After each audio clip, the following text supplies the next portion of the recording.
Welcome to Real Estate Radio Live, an informative and engaging podcast discussing everything you need to know about the world of real estate. Your host, Joe Caccera, provides you with insight and guidance on how to buy, sell, finance, and invest in real estate. He also offers real estate tax management strategies, new construction advice, home improvement tips, and much, much more.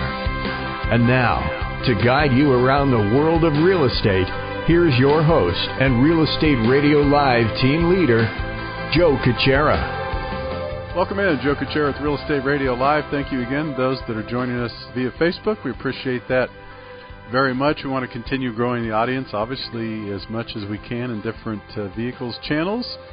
However, it is a podcast, so we would love to have you download the podcast if you haven't done that yet. You could do that by going to iTunes, anywhere really online, and just type in Real Estate Radio Live or podcast Real Estate Radio Live, and you'll see several places you could download the podcast. The focus is always the same, and it has been for almost 8 years, whether we're doing a radio or podcast, and that's education and information. And what that means is our goal, our objective, really our passion here is to educate and inform you, the consumer, so that you make wise decisions in and around your real estate and all kinds of aspects of real estate. You could imagine all the things that are involved in that: buying, selling, financing, constructing, all kinds of different things.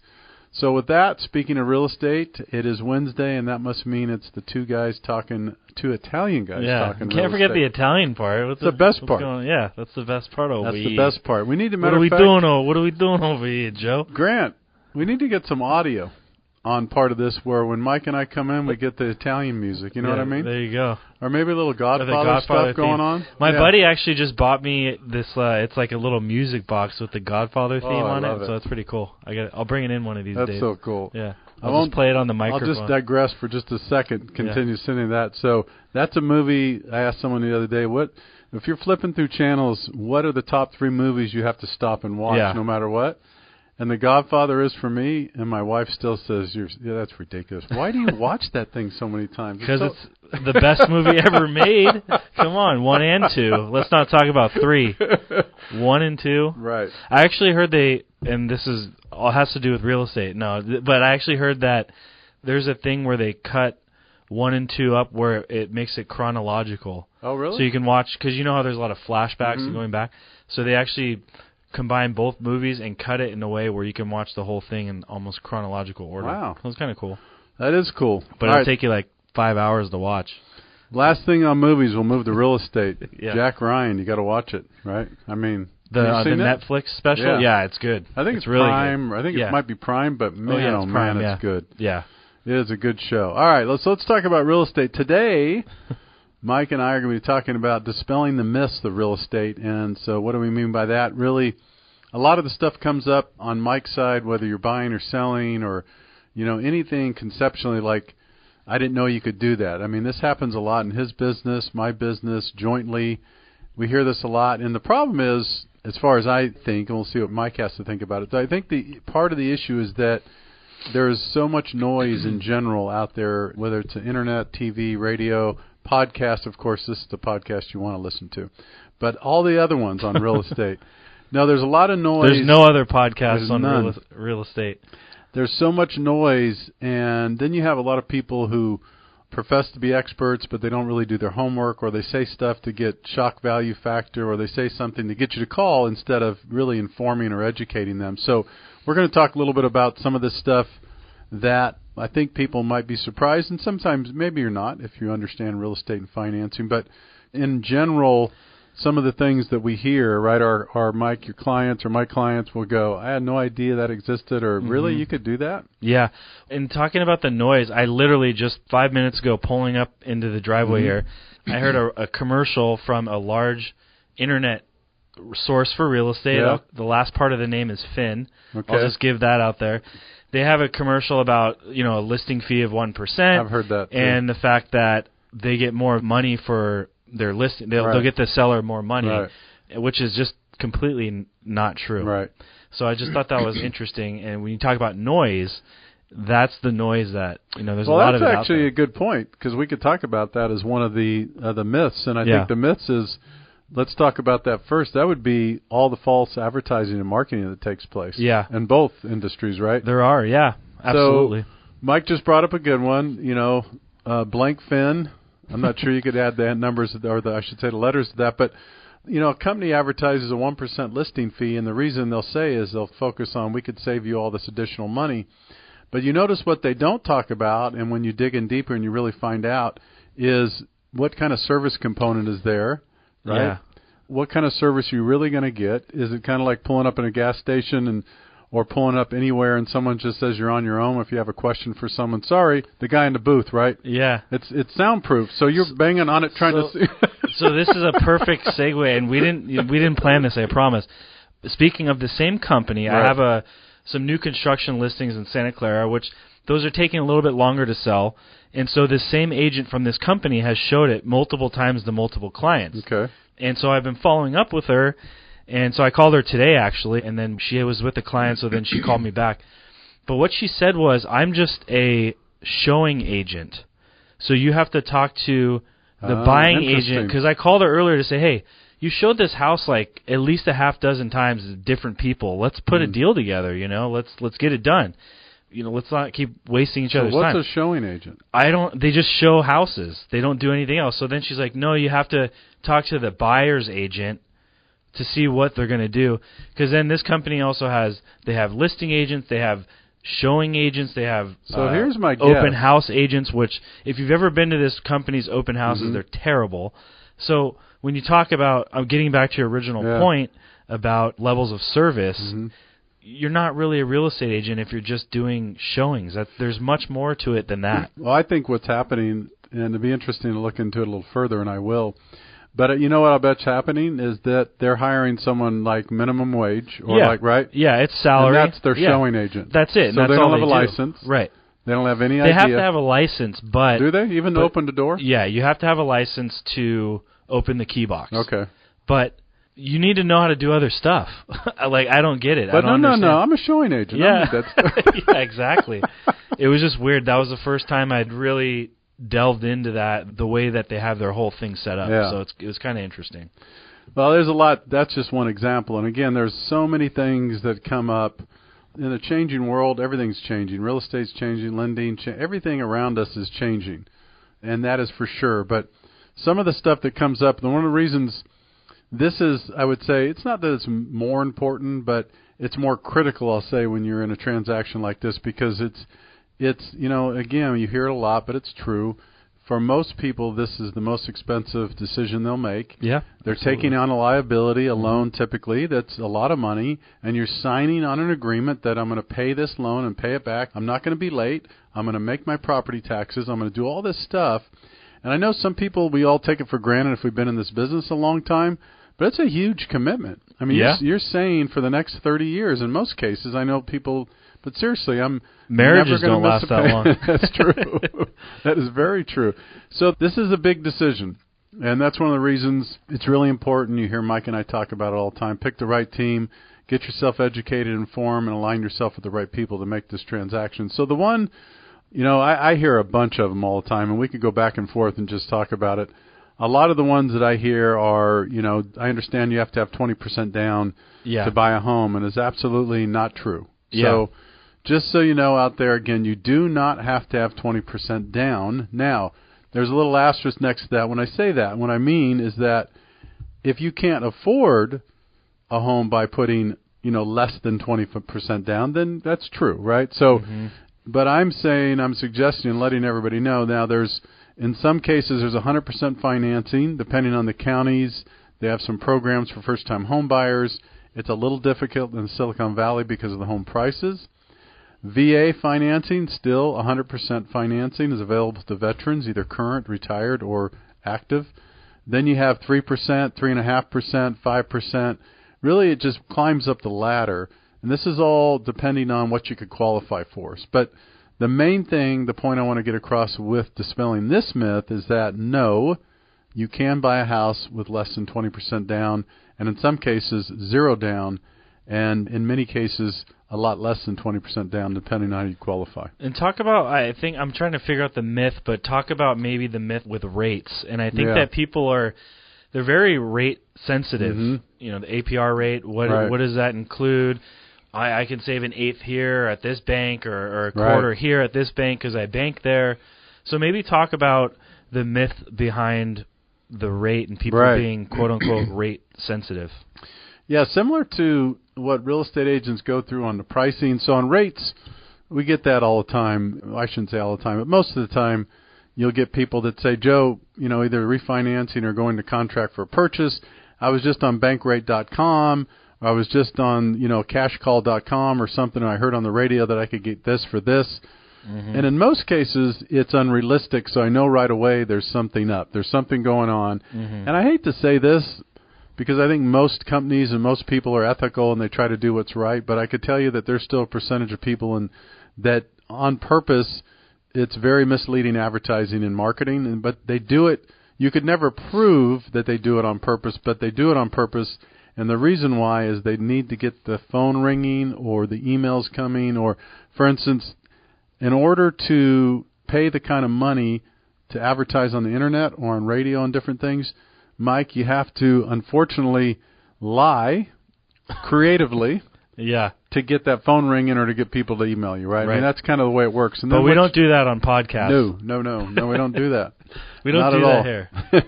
No BSing. That's right. Especially the two Italian guys. That's right.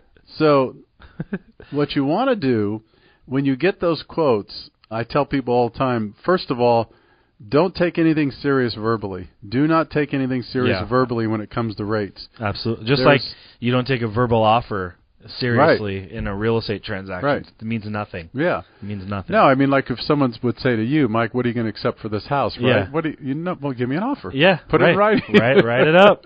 Write it up. So, number one, don't take anything verbally. If you do, that's fine. But if anybody is worth their grain of salt, anybody is professional, ethical, and cares about their business and cares about their reputation, they might tell you something. Like I might tell someone on the phone, hey, listen, if you have this credit score, this down payment, this, I could tell you your rates are probably going to be in this range. Yeah. But I'll tell them right away, too, keep in mind, there is no way that I could give you a quote unless I get your paperwork, pull your credit, do these things. Then I could give you a really good idea what that interest rate would be. So someone that tells you an interest rate or fees without getting all the information is very misleading. And there's so much. The last thing I'll say about this particular one, Mike, is this is another one that comes up a lot, actually. And it's probably one of my favorite and one of the most interesting ones. All right. Well, the guy at B of A said he could do a no-cost loan for me. Oh, yeah. And see, unfortunately, again, this is a moment for educating and really informing you. There's no such thing as a no-cost loan. And people, wait a minute, he told me it's a no-cost loan. Mm-hmm. So even when you're showing, this is the worst part. So they could show you a good faith estimate, and it could show, let's say, $3,500 closing costs, $3,500 credit. And to them, like, oh, well, Joe, it's a no-cost loan. But what that means, ladies and gentlemen, is they're charging you a higher interest rate. Right. So that they could pad that on the backside so they could give you that. Now, I'm not saying it's a bad deal. Some people might say it's a short-term loan, right? Joe, I'm going to have the house for 2 years. And that's okay. It's not a bad thing. But, again, you need to know there's no such thing as a free loan. There is not. There's nothing free in life, as they say. So that's another one that comes up. Can you think of any others from the real estate side that consumers are misled by? I think that you mentioned it before we got on the show about the right time to list a home. And I would say that, at least in the area, a big portion of our listenership is local, Silicon Valley. Right. I would say around here, there really is not a bad time to list property due to weather and demand. And, I mean, I would say the slower time in real estate in Silicon Valley is from Thanksgiving to Super Bowl weekend, which you guys have heard us talk about a lot on the show. But across the country, I mean, things are different with snow and showing property and whatnot. I mean, sometimes people can't. I mean, what's happening in the polar vortex? I mean, people are freezing to death outside, so probably not a great time to go and show a lot of property. But I would say, for the most part, it's a supply and demand situation, so you have to assess that. But locally in Silicon Valley, I would say that any time's a good time to list your home. The other one you and I talked about the other day, and I want to bring it up again because I think it's worthy, and you hear this sometimes too, is remember, someone will say, well, I really want to go with Jim Smith, my listing agent, because he's the neighborhood realtor, right? Yeah. Talk a little bit about that. Yeah, that's a good one. So what happens is what we call in the business call farming. Okay. They're farming your neighborhood, which sometimes they live there, sometimes they don't. Sometimes they just pick a geographical area out on a map and then just start sending you a bunch of mail and crap, right? Basically drop stuff on your door or door knock or cold call, do all sorts of things to kind of, get in front of you on a weekly or biweekly basis.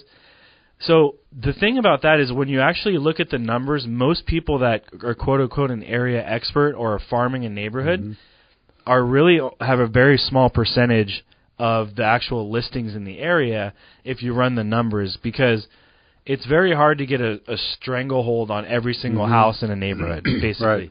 So that is kind of it's a myth, really, because it's not that hard to look up the data and be an area expert of a neighborhood. You can look up the comps and see what's going on and find out, okay, that is what it is. But so would you say, this is what I would do only because I know the business and you do too, but if someone said, right, because again, we get to this verbal thing. Yeah. So if you have a real estate agent that's meeting with a potential client that they might be listing their home, and the real estate agent says, hey, listen, you're seeing my names or seeing my billboard on pictures on this and this. Yeah. Let me tell you, I am the local real estate pro in this area, right? And I am going to get you the most money. So when someone says that, the consumer should say, what? How do you prove How are you gonna make me the most money? Or can they back that up? Yeah. So for me, if I'm a consumer, I'd say, do me a favor, if that's the case, show me the last 10 houses you sold, right, in this area. Yeah. And then let's do some comparisons. Yeah, and show me what you got those people. I think there's some value in being an area, knowing a neighborhood or knowing the amenities, and there's value there. But there's more value in the marketing plan you bring forth to a listing and the negotiation tactics you have. Even the real value is your negotiation skills as a listing agent. And I would ask them about that more so than knowing what the next street over is called. You know what I mean? Like, that type of stuff is not as important as what I've said before about the negotiating. Yeah. The one that comes up a lot, and you and I talk about a lot because we agree in terms of treating it like a business and taking care of people the way they should in our business, and that is the one comes up, well, why can't I just use my aunt or my uncle or do this or that, Mike, because they're going to sell it for this, and I know they're really not a full-time agent, but they're going to give me a deal. Right. So how do you kind of walk them through that process? There's a perfect example. Another good agent in my office, he had a neighbor. Okay. It was literally his next-door neighbor told him, yeah, we're going to sell the house, but my cousin was going to list it. And he said, hey, I totally understand, but let me just give you a second opinion. No strings attached and whatever. And so he went over and he gave him this professional presentation, which I know he has, and he blew the other person out of the water. Absolutely. The relative just didn't have anything, didn't know what they were doing. When you're not in it full time, you're not treating it like a business, you probably don't have your whole plan dialed in, and you're flying by the seat of your pants, basically. Right. And so it's a valid point. You really need to work with someone that treats it like a business and knows what they're doing and has a plan. Right. And I find more often than not, people that work with family members or someone closely related to them or friend that they just are working with because, they know them, it's not often in the best interest. Yeah, I would agree. I'll tell you another one that comes up a lot in my business and I'm passionate about because I just helped another client today, and I'll go through that example, is, Joe, I was told that there's really no way I could buy a house before I sell my house. That one comes up a lot. Yeah, oh yeah. And in fairness to everybody, different, but again, you treat this like a business, you educate yourself, you understand it, but probably won't surprise you when I say this, but you'd be surprised that I just took a call today. It's up in Los Altos. This client's got a $3.3 million house. Yep. And they're probably a teardown for 3 it is, actually. in Los Altos. Big lot, but a teardown. Which is crazy, but yeah. So here's what she told me. She says, I met with 2 or 3 agents, and they're telling me the only way I could do this is I need to get my house on the market. And I'm saying, well, tell me a little more about it. She goes, well, here's what I want to do. I want to downsize, so we were looking to buy a house for 1,516, right? Yeah. But my house is not ready. We're not quite. We wanted to take some time. Plus, we don't want the pressure of having to sell it if we don't want to. And everybody keeps telling me you can't do it. And it's kind of interesting. So I walked her through the process of it. And so let me just give you this example since it's real, and it was today. Clients own a property in Los Altos. It's worth about $3.3. They owe very little on it, $250,000. Yeah. They said they want to buy a place for $1.5, $1.6, and they want the ability to not be able to sell it before they buy for many different reasons, which a lot of people do.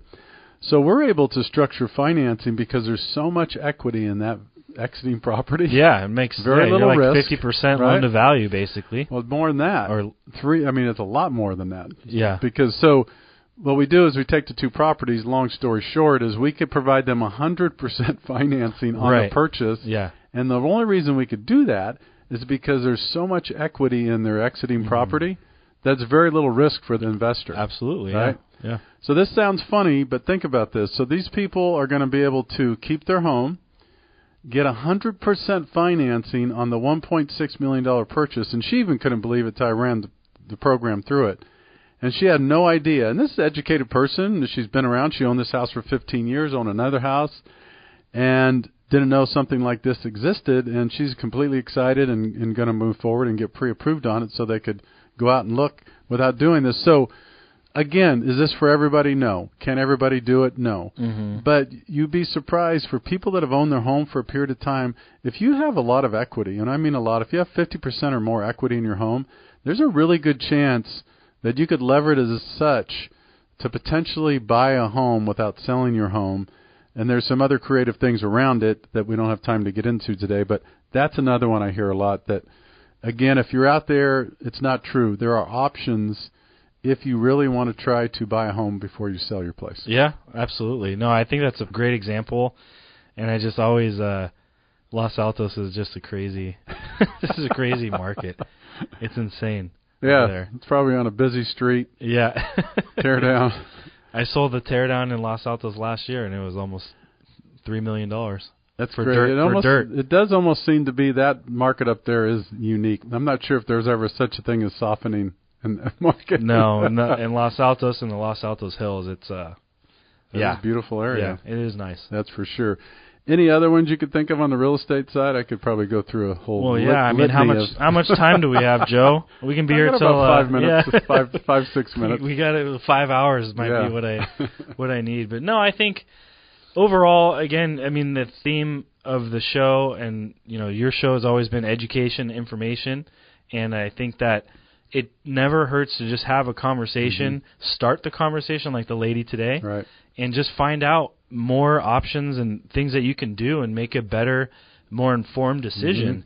And like you said earlier, it's not like you're buying a cup of coffee or selling something at a flea market. You're literally, it's people's biggest, most people's biggest asset of their life, of their lifetime. Yeah. So why not ask those questions and find out? And just a quick example today is like representing a buyer on a purchase potentially and thinking about doing their inspections. Why not spend the $500 or $600 on inspections when you're spending over $1 million in this area?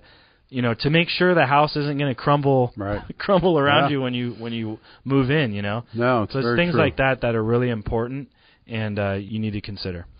Yeah, a couple of others that come to mind I'm going to bring up just because they're really prevalent in this kind of industry with financing. I hear this one a lot too. I'm retired. I understand that, Joe, I want to try to get a loan as quick as possible. Believe it or not, I hear this. We're thinking we want to purchase a home right away or refinance because we're getting ready to retire. And that's not true. You can get financing when you're retired.